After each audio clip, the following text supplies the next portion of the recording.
Hello, ഈ വർഷം നമ്മുടെ മാവിൽ ഒരുപാട് മാങ്ങയുണ്ടായിരുന്നു കേട്ടോ.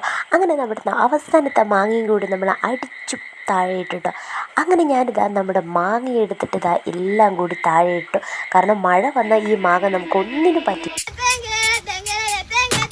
അങ്ങനെ ഇതാ ഞാൻ ആവശ്യമുള്ള മാങ്ങയൊക്കെ എടുത്തിട്ട് ഞങ്ങൾ ഇതൊന്ന് നല്ലവണ്ണം ഒന്ന് കഴുകി വൃത്തിയാക്കി അതിലേറ്റവും വലുത് നോക്കിയിട്ട് തന്നെ നമ്മൾ കഴുകിയെടുത്തു. ബാക്കിയൊക്കെ ഞാനൊന്ന് അങ്ങനെ രണ്ടെണ്ണം ഒന്ന് മുറിച്ച് കൊടുത്തിട്ട്, അപ്പോൾ ഏകദേശം മാങ്ങ പഴുത്തിട്ടില്ല, എന്നാലും ഏകദേശം ഒരു ചെറിയൊരു പഴുപ്പ് വരുന്നുണ്ട്. അപ്പോൾ എല്ലാവരും ഇവിടെ നിന്നുള്ള വീട്ടിലുള്ള എല്ലാവരും ഈ മാങ്ങ ടേസ്റ്റ് ചെയ്ത് നോക്കി. പക്ഷെ ഞാൻ എൻ്റെ മാങ്ങ എന്തെന്ന് പറയും, നമ്മൾ പണ്ട് ചെയ്യുന്ന ഒരു പരിപാടി തന്നെ. ഇതാ ഈ അരിയിൽ നമ്മുടെ മാങ്ങ വെച്ചിട്ട് ഞാൻ ഇതേപോലെ അരിയിട്ട് മൂടി വെച്ചു. ഇനി ഇതൊന്ന് അടച്ചിട്ട് കുറച്ച് ദിവസം കഴിഞ്ഞിട്ട് വരാം. അപ്പം ഞാൻ ഇതേപോലെ തന്നെ 2 ദിവസം കഴിഞ്ഞ് എൻ്റെ മാങ്ങയുടെ സ്ഥിതി എന്താണെന്ന് നോക്കണ്ടേ. അങ്ങനെ ഞാൻ എൻ്റെ മാങ്ങ എടുത്ത് മുറിച്ചപ്പോൾ അടിപൊളി മാങ്ങയാണ്. പക്ഷെ നമ്മുടെ അതേ ഒരു സെയിം തന്നെ കേട്ടോ, ഇതിൻ്റെ തൊലിക്കൊന്നും വ്യത്യാസമൊന്നുമില്ല. പക്ഷേ എൻ്റെ മാങ്ങ തൊട്ട സമയത്ത് ഭയങ്കര സോഫ്റ്റായിരുന്നു. അപ്പോൾ ഞാനിതാ ഇതേപോലെ മുറിച്ചെടുത്തു. പക്ഷെ നല്ല ടേസ്റ്റ് ഉണ്ട്, നല്ല മധുരമുണ്ട്. അപ്പോൾ